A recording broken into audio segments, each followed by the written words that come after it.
Bonjour et bienvenue sur Écolo Bio Nature, je suis Isabelle Brunet et mon but est de vous aider à augmenter votre autonomie alimentaire. Alors aujourd'hui nous allons voir les cultures de conservation, les cultures pour l'hiver.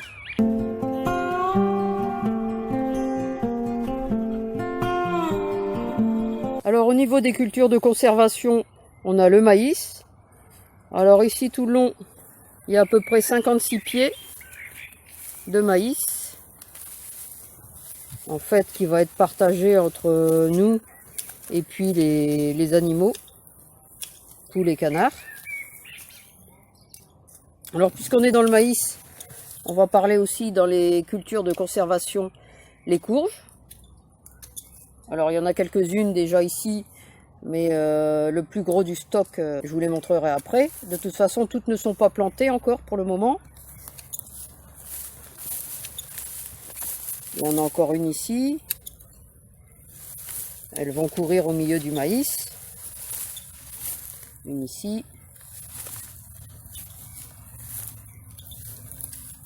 Et une là. Et encore une ici, au milieu du paillage.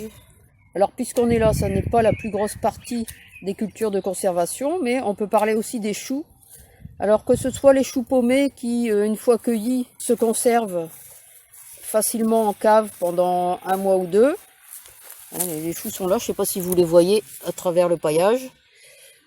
Mais il y a également tout ce qui est choux-feuilles, qui eux restent en terre et se récoltent tout l'hiver, puisqu'ils gèlent et dégèlent, et donc se récoltent au fur et à mesure des besoins. Alors, avec les choux paumés, bien entendu, vous pouvez aussi les conserver d'une autre façon, en lactofermentation ou pour faire du kimchi, par exemple. D'ailleurs, si vous voulez la recette du kimchi, je vous renvoie au blog de Cathy, Les Gourmandes Astucieuses, www.lesgourmandesastucieuses.com. Alors, en culture pour l'hiver, on a aussi tout ce qui est topinambour et hélianthus.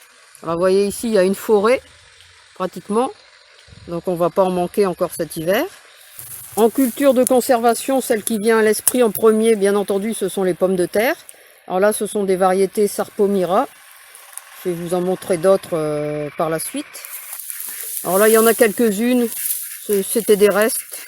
Donc c'est un peu des pommes de terre en mélange. Alors, en culture de conservation, qui se récolte au mois de novembre et qui se garde tout l'hiver, on a les ocas du Pérou. Alors normalement il y en a sur toute la zone, mais ils ont été plantés un peu en retard. Et Poupoule a tendance à les gratter dedans, donc je ne sais pas ce que ça va donner cette année. Mais sinon ça se conserve en cave, dans un cajot, tout l'hiver. Alors on revient aux pommes de terre, culture de conservation par excellente. Et là c'est la variété Alouette, c'est ma variété préférée. Parce qu'elle est utilisable pour tout type de cuisson. Et elle est résistante au mildiou, comme les Sarpomira.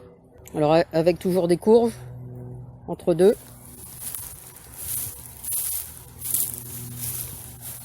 Alors, l'ail, qui est aussi une culture de conservation. Ici, c'est de l'ail éléphant, dont je récolte une partie des bulbes et que je fais sécher pour l'hiver.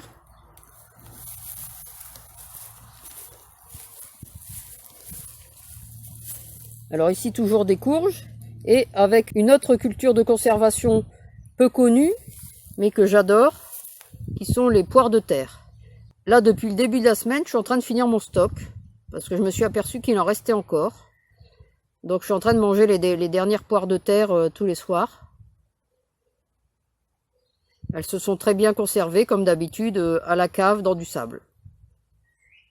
Donc ça c'est pareil, j'en mets dans un maximum d'endroits, pour en avoir le plus possible. Alors les fèves peuvent aussi être conservées, séchées. Personnellement, je ne le fais pas, je me contente de les manger fraîches.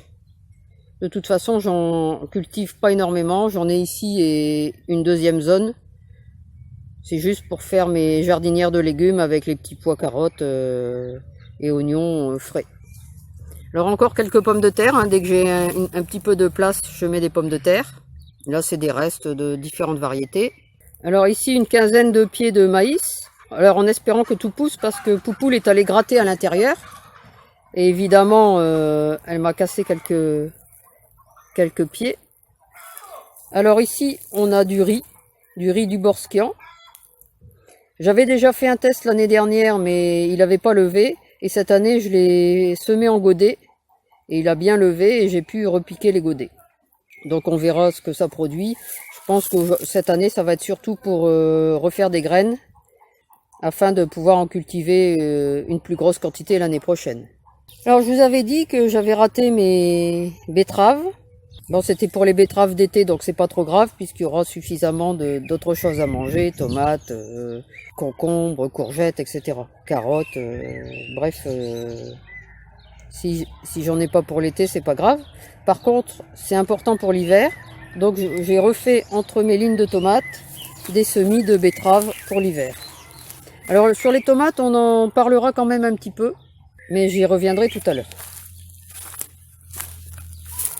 Alors, vous voyez ici, encore une zone où j'avais un peu de place. Et j'ai mis des poires de terre. Vous voyez, encore partout des poires de terre et des courges.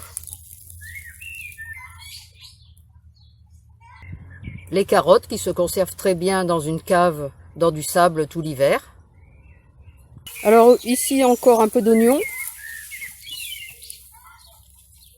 Pour l'hiver également. Bon, je dois désherber là-bas. Alors les petits pois que je pourrais très bien soit stériliser, soit congeler pour l'hiver. Mais je le fais pas, je préfère les manger en frais. J'ai suffisamment d'autres légumes pour l'hiver. Alors ici encore des pommes de terre, toujours des alouettes.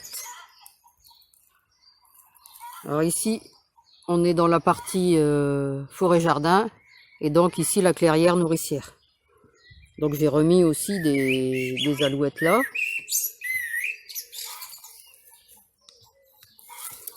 Et on vient maintenant parler d'une culture importante, mais que je ne produis pas assez malheureusement. C'est les légumineuses et tout ce qui est haricots secs, notamment les haricots à grains. Alors là, on a des haricots à grains rouges Augusta et des haricots à grains nains de Cocagne. Avec toujours ici l'association courge et poires de terre.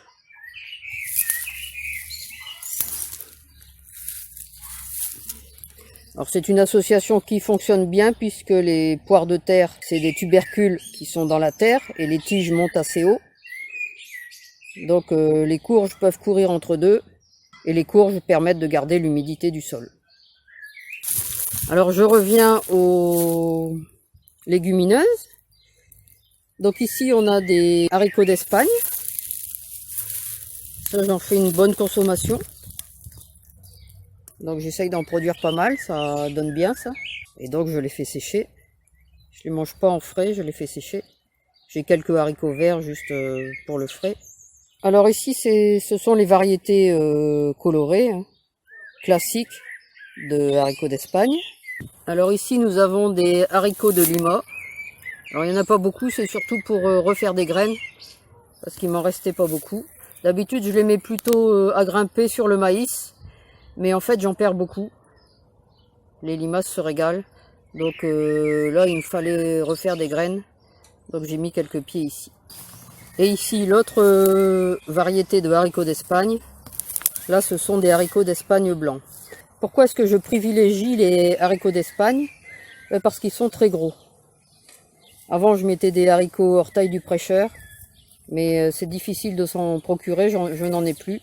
Et donc je me rabats maintenant sur les haricots d'Espagne. Alors là c'est des blancs, et je vous ai montré tout à l'heure les colorés. Et alors pour faire tout ce qui est cassoulet, mollet, ils sont très bien. En version végétarienne, hein, bien entendu. Et alors on va terminer sur des légumes qui ne sont pas des légumes de conservation, mais dont on peut en conserver une partie pour l'hiver quand même. Ce sont tout ce qui est légumes du soleil, courgettes, concombres, tomates, cyclanthères, chayotes. Alors les courgettes, on peut les conserver soit en lactofermentation, soit congelées. Congelées, ça permet par exemple de faire des tagines. Alors tout ce qui est tomates, évidemment, on peut les conserver congelées, notamment tout ce qui est tomates cerises, se congèlent très bien et on peut même les remettre après dans une salade. Salade de riz, salade de pâtes ou de semoule de couscous. Elles supportent très bien et se tiennent bien. On peut aussi les lacto-fermenter, les tomates. Et bien sûr faire de la sauce tomate. Alors les concombres, on peut aussi tout à fait les conserver pour l'hiver, soit en lacto-fermentation, soit au vinaigre comme des cornichons. En fait, moi je les coupe en morceaux et je les utilise comme des cornichons. Mais on peut aussi les couper en morceaux et les congeler. Quand on n'a pas trop de temps, Cathy prépare des concombres à la chinoise. Donc elle les fait revenir dans une casserole avec un peu de sauce soja. Elle cuit du riz à côté. Et ça permet d'avoir un plat à la chinoise, tout simple, très rapide à faire. Les patates douces font aussi partie des légumes de conservation. Alors j'en ai jamais des grosses quantités. Donc je peux pas vous dire si ça se conserve très longtemps parce que moi je les mange assez vite. Mais normalement ça peut se conserver tout l'hiver. Le gingembre fait partie aussi des plantes que l'on conserve facilement, puisqu'on récolte les racines. Et enfin, je terminerai par la chayote. Alors je vous dirai pas si ça se conserve bien ou pas, tout simplement parce que c'est la deuxième année que j'en mets. Et l'année dernière, je n'ai pas eu de fruits, je n'ai même pas eu de fleurs. Donc ça c'est le pied de l'année dernière qui repousse. Et j'ai un deuxième pied ici cette année. Alors j'espère que j'aurai quelques chayotes que je pourrai conserver l'hiver. Et comme ça je pourrai vous dire si ça se conserve bien ou pas. Mais apparemment ça se conserve très bien tout l'hiver. Voilà, c'est tout pour cette vidéo. Comme d'habitude, n'hésitez pas à mettre un pouce j'aime, à la partager dans vos réseaux et à la commenter. Et puis vous pouvez retrouver de nombreux conseils et astuces sur le jardinage bio et la permaculture sur mon blog www.ecolo-bio-nature.com et dans mes livres.